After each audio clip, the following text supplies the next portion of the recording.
হাসপাতালে তো রোগীরা চিকিৎসা নিতেছিল, মরণাপন্ন রোগীরা ছিল, আইসিইউতে রোগীরা ছিল, পোস্ট অপারেটিভে রোগীরা ছিল, কিছুক্ষণ আগে যাদের সার্জারি হয়েছে সেই সব রোগীরা কি ভয়াবহ সমস্যায় পড়েছে দেখেন। এই লাইসেন্স বাতিলের নোটিশ কখন দেওয়া হয়েছে জানেন? বৃহস্পতিবার কার্য দিবসের শেষ সময়, যেন কোনো আইনি ব্যবস্থা না নেওয়া যায়। কেমন জাউরামো দেখেন। জাউরামোর ইচ্ছা না থাকলে তো কেউ বাইসা বাইসা সাপ্তাহিক ছুটির আগের মুহূর্তে এই কাম করে না। তো এই জাউরামো কেন? কারণ সরকার গেছে পাগল হইয়া। এটা কথা মনে করাই দিই, আন্তর্জাতিক অপরাধ ট্রাইব্যুনালের নামে বিচারিক হত্যাকাণ্ড বাস্তবায়নের প্রক্রিয়া যখন আগায় চলতেছিল, তখন আমার দেশ পত্রিকায় প্রকাশিত হয় স্কাইপ ক্যান্ডেল। এটা ছিল বিচারের নামে সেই সময় চলমান নাটক নিয়া নিজামুল হক নাসিম এবং আহমেদ জিয়াউদ্দিনের স্কাইপ কথোপকথন। এই কথোপকথনে উঠে আসছিল জুডিশিয়াল মার্ডারের পরিকল্পনা বাস্তবায়নের পুরো চিত্র। ঠিক একইভাবে এখন বিএনপি সরকার পাগলা হইয়া গেছে। তারা যেভাবেই হোক রাজনৈতিক প্রতিপক্ষকে দৌড়ের উপরে রাখবে বলে পাগলের মতো যা ইচ্ছা তাই করতেছে। ইসলামী ব্যাংক খাইয়া দেওয়ার আওয়ামী তরিকা বিএনপি বাধ্য ছাত্রের মতো ফলো করতেছে। শুধু তাই না, আরো একবার যত ইসলামের নামধাম আছে এরম সব প্রতিষ্ঠানের উপরে খড়গগ্রস্ত হয়েছে। তাদের ধারণা হয়েছে এই প্রতিষ্ঠানগুলো আসলে জামাতের প্রতিষ্ঠান, এগুলোরে সাইজ করলে জামাত সাইজ হয়ে যাবে। আমি যতটুকু জানছি এই সাজেশন বিএনপিকে দিচ্ছে ডিজিএফআই, আর সেই প্রেসক্রিপশনে চলতেছে বিএনপি। ডিজিএফআই এর প্রেসক্রিপশনে কাটারানিতে তো হেলিকপ্টারে পলাইতে হয়েছে, আবার বিএনপি সেই ডিজিএফআই এর প্রেসক্রিপশন ফলো করতেছে। কেন বিএনপি এটা বাধ্য ছাত্রের মতো ফলো করতেছে, এটা একটু বিস্তারিত বুঝতে দেখতে হবে। 8 দিনের প্রসঙ্গে আবার ফিরে আসবো, কারণ পুরা বিষয়টার সাথে একটা গভীর রাজনৈতিক প্রশ্ন যুক্ত আছে। তাই পুরাটা না বুঝলে এই 8 দিনের প্রবলেমটা, চিত্রটা, ইসলামী ব্যাংকের প্রবলেমটা পরিষ্কার হবে না। আসেন সেটা একটু বুঝে দেখি, একটু অন্যদিকে যাইতেছি। বিএনপিরে বোঝানো হয়েছে হাসিনা পতনের পরে বাংলাদেশে ইসলামপন্থার উত্থান হয়েছে, তুমি সামলাইতে পারবা না, তাই আওয়ামী বাম সব মিলা ইসলামপন্থীদের ঠেকাও, সবাই একসাথে নাও। সব গর্ত থেকে বাইরে হয়েছে। আওয়ামী লীগ নানা জায়গায় মিছিল করতেছে, ইন্ডিয়ান হাই কমিশনার বেনাপোল দিয়ে বুক ফুলায় ঢাকায় ঢুকায় কয় আমাদের অভিন্ন স্বপ্ন, আমরা একসাথে চলবো, আমরা একসাথে একটা কত বড় জাতি গোষ্ঠী হইতে পারি। কি কইছে তার মানে হইতেছে আমরা একটা দেশ হইয়া যাই। আমি একটাই কথা বলতে পারি, আমাদের যা পপুলেশন আছে 140 কোটি, আর ওতে আমি 20 কোটি অ্যাড করে দিই, তাহলে 160। আমি যা এখানটা করতে চাই ওইটা 140 নয়, 60 অ্যাডেড, এখানটা 20 অ্যাড করে দিচ্ছি, তাহলে যা হবে একসঙ্গে হবে, বুঝেছো? আলাদাভাবে আমি ভাবছি না, আমার মনে ওইটা ঢুকছেই না। দেখুন তো, হেঁটে চলে এলাম, মনে হচ্ছে না যে আমি বাংলাদেশে এসেছি। ওইটা দেখতে হলো, তাকে বললো হ্যাঁ আপনি বাংলাদেশের বর্ডারে, এমনি মনেই হচ্ছে না। সবসময় আমি বলি একই আকাশ, একই বাতাস, একই যন্ত্রণা। তাহলে আমরা মিলে মিশে ভিসার সব বললে আমার সব মাথায় আছে, একটা খালি বলে যায় সবাই খুশি হবে, ওই কাজটা করবো। দেখেছেন? হ্যাঁ, তো মাদারবোর্ড তো স্বপ্ন অখণ্ড ভারত, অভিন্ন স্বপ্ন কেমনে হয় আমাদের, কেমনে ইন্ডিয়া কামব্যাক করেছে দেখেন। আবার এর চারপাশে হাই কমিশনের চারপাশে সেই আওয়ামী লীগ আমলের মতোই লোকজন ঘিরা ধরিছে, দেখেছেন? এটাই হইতেছে কামব্যাক। সেজন্য তো দেখছেন জুলাই যোদ্ধাদের উলঙ্গ কইরা পিটায় নেত্রকোনায়, জুলাই স্তম্ভে আগুন দেয়, মাহাদিরের দৌড়ানি দেয়, আর নটি শাওন উল্লাস করে সেটা দেখা। আবার দেখেন ফুন্দের আলো কি করতেছে, তারাও কামব্যাক করছে, একই সাথে কি টাইটেল করছে দেখেন। ধরেন আওয়ামী লীগের কোনো ফ্যাসিস্ট এমপি মন্ত্রী মারা গেল, প্রথম আলো কি লিখবে? মারা গেলেন অমুক, তার সাথে একটা ভালো বিশেষণ ইউজ করবে, বলবে বর্ষিয়ান রাজনীতিবিদ। দেখেন বাংলাদেশের সবচেয়ে ক্রিমিনাল পলিটিশিয়ান তোফায়েল নিয়ে লিখেছে কি দেশের রাজনীতিতে নাকি স্মরণীয় হয়ে থাকবে, অথচ মাহাদির ক্ষেত্রে টোনটা দেখেন। পারলে একটা গালিও অ্যাড করে দিত ওই টাইটেলের সাথে, কই তো থানা পুরাই দিছি, হুমকি দেওয়া সেই বৈষম্য বিরোধী ছাত্র নেতা এখন ধাওয়া খায় থানায় এসে লুকাইছে, এভাবে লিখতো পারলে। তো ধাওয়া দিছে কে? সে কেন থানায় আশ্রয় নিচ্ছে? তার মানে পরিস্থিতি এমন পর্যায়ে গেছে যে তার উপরে যে একটা অ্যাটাক হয়েছে, থানায় আশ্রয় নিতে বাধ্য হয়েছে। তো এটা তো থানায় আশ্রয় নিতে বাধ্য, তাকে তো ধাওয়া হয়েছে, তো ক্রাইম। এই ক্রাইমকে ফোকাসে রাখা হয় নাই। যদি ক্রাইমকে ফোকাসে না রাখবে তাহলে সংবাদপত্রে কাজ কি? থানা পুরাই দিছি বলে মায়েদের সেই বক্তব্য তো তখনই সেটেল হয়ে গেছে। এখন ওইটাকে একটা ব্যাক স্টোরি হিসেবে না মাদের উপর হামলার চেষ্টাকে জাস্টিফাই করা হইতেছে। এটাই ফুন্দের আলো, এটাই দিল্লি স্টার, ভিকটিমকে মক করতেছে। এটা কোন ধরনের সাংবাদিকতার জাউরা ভাই? এই আবার একটা জাউরা সিল মেরে দেন ফন্দের আলোরে আর মতিউর রহমানকে। এটা তো আসলে লীগের অ্যাক্টিভিজম। লীগ যা বলতো তাই প্রথম আলো বলে। লীগের যা কিছু রাগ ক্ষোভ প্রথম আলো সেগুলো সবগুলো পোষে। আওয়ামী লীগ মাঠে নামতেছে, ইন্ডিয়া কামব্যাক করতেছে, ফুন্দের আলোর আওয়াজ বাড়তেছে, সব এক সুতায় বাধা। একবার পাবলিক জ্বালায় দিছে ফুন্দের আলো, তারপরে শিক্ষা হয় না, এদের শিক্ষা হয় না। ফুন্দের আলো দিল্লি স্টার শুধু ইন্ডিয়ান মিডিয়া না, তারা নিজেরাও ফ্যাসিস্ট। ফুন্দের আলো দিল্লি স্টার যতদিন বাংলাদেশে থাকবে ততদিন আওয়ামী লীগ ফিরে ফিরে আসবে। এইবার আসেন দেখি এই 8 দিনকে আসলে জামাতে প্রতিষ্ঠান, ইসলামী ব্যাংকে আসলে জামাতে প্রতিষ্ঠান। জামাতে ইসলামী সরাসরি মালিকানায় না থাকলেও জামাত প্রভাবিত প্রতিষ্ঠান তো বটেই, এটা তো কেউ অস্বীকার করে না। আর এটাই হইতেছে ওদের বিপদ। প্রথমত এই প্রতিষ্ঠানগুলো অন্য প্রতিষ্ঠানের চাইতে ভালো ফাংশন করে, সেবা দেয় মূলত নিম্নবিত্ত এবং দরিদ্রদের, মানসম্পন্ন সেবা দেয় কম পয়সায়।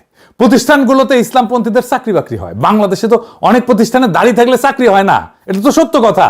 আর সবচেয়ে বড় কথা, একটা অল্টারনেট গভর্নেন্সের চিত্র তারা উপস্থাপন করতে পারতেছে। আর্থিক প্রতিষ্ঠান আমরা চালাইলে এরকম হইতো, তারা দেখাইতে পারে। স্বাস্থ্য ব্যবস্থা আমরা চালাইলে এরকম হইতো, তারা দেখাইতে পারে। এখন একটা প্রশ্ন করি, বিএনপির কি ব্যবসা নাই? আওয়ামী লীগের ব্যবসা নাই? আছে, হোটেল আছে। আব্দুল আল মিন্টুর ন্যাশনাল ব্যাংক আছে না? সালমান এফ রহমানের বেক্সিমকো সাম্রাজ্য আছে না? মিজানুর রহমান সিনার একমি আছে না? আর এই যে আমাদের সমাজ কল্যাণ মন্ত্রী জাহিদ ভাই, ওনার তো ফার্মা আছে, হাসপাতালও আছে। টিপু মুন্সি আওয়ামী লীগের নেতা, হাসপাতাল আছে না? এই যে এভার কেয়ার। চাঁদ আব্বাসের ঢাকা ব্যাংক আছে না? তাইলে জামাত ঘরানা প্রতিষ্ঠানে বারবার হাত পড়ে কেন? ইসলামী ব্যাংক দখল হয় কেন? 8 দিনের লাইসেন্স বাতিল হয় কেন? একটার পর একটা প্রতিষ্ঠান টার্গেট হয় কেন? কারণ সব ব্যবসা সমান না। মিন্টুর ব্যাংক, চাঁদ আব্বাসের ব্যাংক, লীগের নেতাদের হাসপাতাল, এই প্রতিষ্ঠানগুলো কি করে? টাকা বানায়, মালিকের পকেটে ভরে। এটা হইল ভাড়াখোর পুঁজি, ইংরেজিতে বলে রেন্ট সিকিং ক্যাপিটাল। ক্ষমতার কাছে থেকে সুবিধা নেয়, লোন নেয়, ফেরত দেয় না, টাকা বানায়, ব্যাস, এর বেশি কিছু না। রেন্ট সিকিং এর সবচেয়ে সোজা মানে হইতেছে পরিশ্রম করে সম্পদ বানানো না এরা, বরং ক্ষমতার কাছে থেকে সুবিধা বাগায় টাকা কামায়। একটা উদাহরণ দিলে পরিষ্কার হবে। ধরেন 2 জন লোক, প্রথম জন একটা কারখানা দিল, জিনিস বানায়, বেচে, মানুষের কাজে লাগে, লাভ করে, এটা একটা হালাল রোজগারের মতো কিছু একটা তৈরি করলো, সমাজের নতুন মূল্য যুক্ত হইল।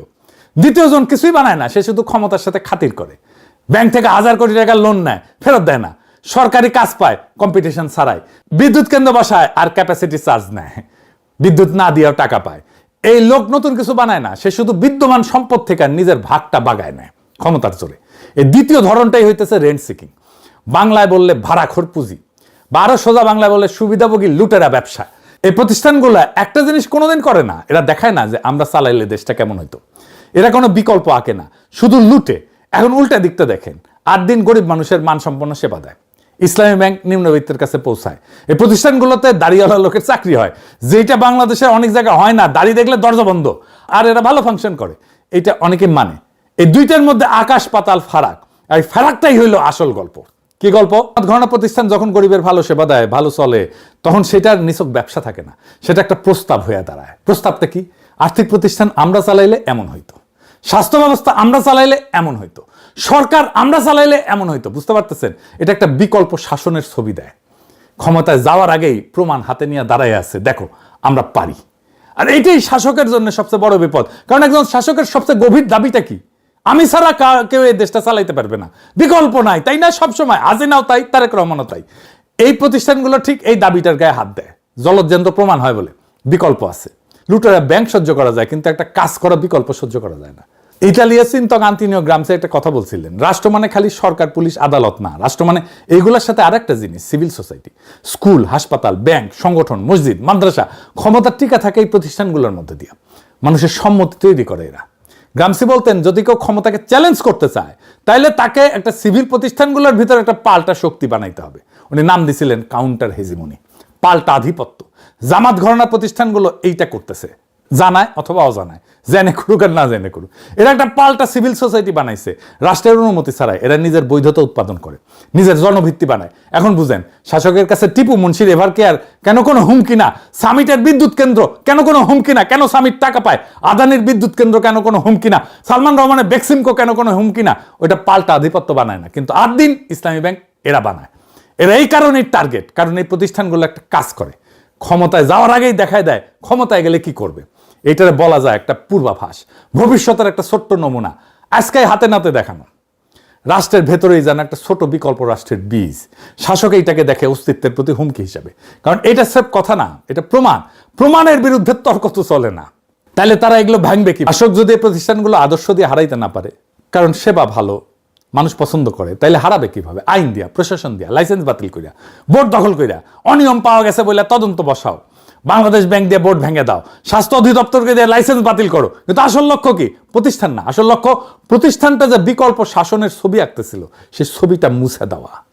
আসল কাজ ওই দেখায় দেওয়ার ক্ষমতাটা নিভায় দেওয়া, যাতে কেউ আর কোনোদিন বলতে না পারে ওদের হাতে দিলে তো ভালো হইতো, ভালো চলতো, দেশটা ভালো চলতো। এইটারে দুনিয়ায় বলে লফেয়ার, ওয়ারফেয়ারের মতো। আইনকে অস্ত্র বানানো, সরাসরি নিষিদ্ধ করে না, গুলি করে না, বৈধতার মুখোশ পরে আইন প্রশাসন দিয়া প্রতিপক্ষকে নিঃশেষ করে দেয়। রাশিয়ার পুতিন এই যে খোদরাকোভস্কির তেল কোম্পানি কর মামলায় ফেলায় দেউলিয়া করে দিছিল, নাই করে দিছে। তুরস্কের দোকানও গুলেন ঘরানার ব্যাংক, হাসপাতাল, স্কুল হাজারে হাজারে বাজেয়াপ্ত করছে। ইন্ডিয়াতে অ্যামনেস্টির অ্যাকাউন্ট জব্দ করিয়া তারাই দিচ্ছে অ্যামনেস্টি ইন্টারন্যাশনালকে। একই খেলা।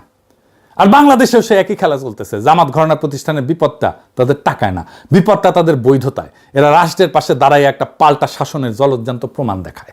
আর ঠিক এই কারণে এদের ভাঙা হয়। ভাঙা হয় বাজারে না, ভাঙা হয় আইন আর প্রশাসনের অস্ত্রে। লীগের লুটেরা ব্যাংক টিকা থাকে, কারণ ওইটা কোনো বিকল্পের ছবি দেয় না। আর 8 দিন ইসলামী ব্যাংক এরা ছবি দেয়, আর যে ছবি দেয় সেই ছবিটাই মুছতে হয়। এটা মাথায় রাখলে আর প্রত্যেকটা লাইসেন্স বাতিল, প্রত্যেকটা বোর্ড দখল, ব্যাংক দখল, এটার মানে বুঝতে পারবেন। প্রশ্নটা এটা না যে অনিয়ম হয়েছে কিনা, প্রশ্নটা সবসময় এইটাই যে প্রতিষ্ঠানকে একটা বিকল্পের স্বপ্ন দেখায় কিনা। দেখাইলে শেষ। বহুত হ্যাদম দেখাইছেন। হ্যাঁ, আসেন দেখাই। এই বাচ্চা মেয়েটা 250 টাকায় ডায়ালাইসিস পাইতো, সেটা বন্ধ করে দিচ্ছেন।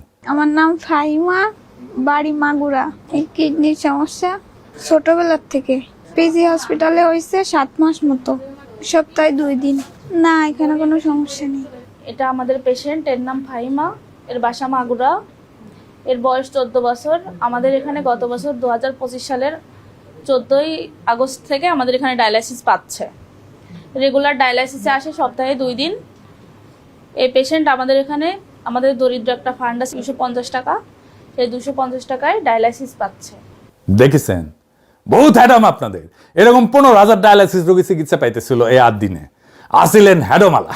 বাংলাদেশের সবচেয়ে এফিসিয়েন্ট অ্যাম্বুলেন্স সেবা বন্ধ করে দিচ্ছেন। দেখেন 80 টাকার ভিতরে, ঢাকার ভিতরে। আমার আর আগেও একটা বেবি এখানে হয়েছে, আমি এখানে ভালো সেবা পাচ্ছি এবং এখন আমার বেবি হওয়ার জন্য নিয়ে আসছে। শুরুর দিকে এই সেবা ছিল একদম ফ্রি। জ্বালানি তেলের দাম বাড়ায় তা হয় 150 টাকা। এখন ঢাকার ভেতরে মাত্র 380 টাকায় মিলছে দ্রুততম মানবিক সেবা। দেখেছেন, আপনাদের প্রচুর অ্যাডম।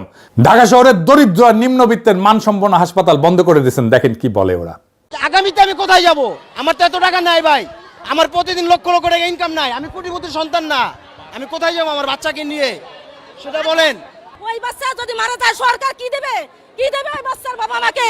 আইসিইউ, এনআইসিইউ তে 1 দিন 2 দিনের বাচ্চাও ভর্তি আছে। হঠাৎ করে যে লাইসেন্স বাতিল করে দিল, এই বাচ্চাগুলো, এই পেশেন্টগুলো নিয়ে যাবে কোথায়? 3 বার দিলে ঢাকা শহরের মধ্যবিত্ত লোকেরা, রিকশা চালকরা কোথায় যাবে? ঢাকা মেডিকেলে প্রতিদিন রোগী মরে, কটাই চলে। দেখেছেন, আরেকটা দেখেন কি বলে। অনেক ডাক্তার আছে, ওরা পকেটে টাকা দিয়ে পর্যন্ত চিকিৎসা করে। আমার বাচ্চারা কবির স্যার ওনার পকেটে টাকা দিয়ে চিকিৎসা করতেছে। আমি ড্রাইভার বহন করতে পারতেছি না। স্যার নিজে টাকা দিয়ে আমার বাচ্চা চিকিৎসা করে, কোথায় যাবো? দেখেছেন, হ্যাঁ, আপনারা জিতছেন। এখন আপনারা জিতছেন, যান, আপনারা ফার্স্ট হয়েছেন। বহুত হ্যাডম আপনাদের। ক্ষমতায় থাকলে নিজেদেরকে অনেক হ্যাডোমালাই মনে হয়। হাসিনাও মনে করতো, সোহরাওয়ার্দীর বডিগার্ড নিজেও মনে করতো। এই হাসপাতাল অন্যায়ভাবে বন্ধ করাটা বিএনপির অন্ধকার ইতিহাসের সাথে যুক্ত হয়ে থাকবে। এই কাম কইরা কত মজলুমের অভিশাপ বদদোয়া কামাইছেন, তার ইয়ত্তা নাই। হ্যাডমের হিসাব বাদ দেন, শুধু একটা মুখ মনে রাখেন, ওই বাচ্চা মেয়েটার মুখ। তাই 2 বার যার শরীরের রক্ত মেশিনে শোধন হইতো 250 টাকায় মাত্র। আজকে যার সামনে শুধুই অন্ধকার, তার মা কাকে বলবে যে আমার মেয়েটারে বাঁচান? কোন অফিসের দরজায় গিয়ে বলবে? পোস্ট অপারেটিভ ওয়ার্ডে যে রোগীটা সবে অপারেশনের পর চোখ খুলছিল, তার এখন কোথায় নেওয়া হবে? আইসিইউ যে মানুষটা একটা শ্বাসের জন্য লড়তেছিল, তারপরে সেই শ্বাসটার দাম কে দেবে? এরা কেউ জামাত করে না, এরা কেউ বিএনপিও করে না, এরা শুধু গরিব। এদের একমাত্র অপরাধ, এরা গরিব হইয়া বাঁচতে চাইছিল। আর আপনারা বৃহস্পতিবার বিকালে ছুটির ঘন্টা বাজার আগেই একটা কাগজে সই কইরা তাদের সেই বাঁচার অধিকারটা কাইরা নিলেন। আপনারা ভাবতেছেন প্রতিষ্ঠান বন্ধ করছেন, জামাত সাইজ করছেন, বিকল্পের ছবি মুছছেন। না, আপনারা একটা মেশিন বন্ধ করেন নাই, আপনারা একটা মানুষের নিঃশ্বাস বন্ধ করছেন, আপনারা একটা ভবনে তালা দেন নাই, আপনারা হাজারটা পরিবারের শেষ ভরসার দরজায় তালা দিয়ে দিয়েছেন। ইতিহাস সব মনে রাখে। হাসিনা ভুলে গেছিল যে রক্তের হিসাব একদিন দিতে হয়। আপনারা ভুলে যেতেছেন, কিন্তু যেই মা আজকের রাতে তার সন্তানের জন্য কাঁদতেছে, যে রোগী আজকের রাতে বিনা চিকিৎসায় ছটফট করতেছে, তাদের চোখের পানি আসমানে গিয়া পৌঁছাইবে। আর মজলুমের সেই চোখের পানির সামনে দুনিয়ার কোনো হ্যাডম, দুনিয়ার কোনো ক্ষমতা, কোনো ডিজিএফ এর প্রেসক্রিপশন টিকে না। আপনারা ভাবছেন আপনারা জিতছেন, আসলে আপনারা শুধু একটা জিনিস কামাইছেন, অভিশাপ, মানুষের অভিশাপ, মজলুমের অভিশাপ। মজলুমের অভিশাপ কামানো মানুষ কোনোদিন জিতে না। আপনার একটা দুর্বল সরকার, দুর্বল সরকার ছায়া দেখে ভয় পান। সরকারকে বাঁচায় মানুষের ভালোবাসা, মানুষের সমর্থন, সেটাও হারাইতেছেন। নিজে চেষ্টা করে হারাইতেছেন, নিজের হাতে হারাইতেছেন। আপনাদের পতন যে কি ভয়ঙ্কর হবে আপনারা কল্পনাও করতে পারতেছেন না। সেই দিন আপনারা বুঝবেন আপনারা কি জেতা জিতছিলেন। আজকে ইনকিলাব জিন্দাবাদ।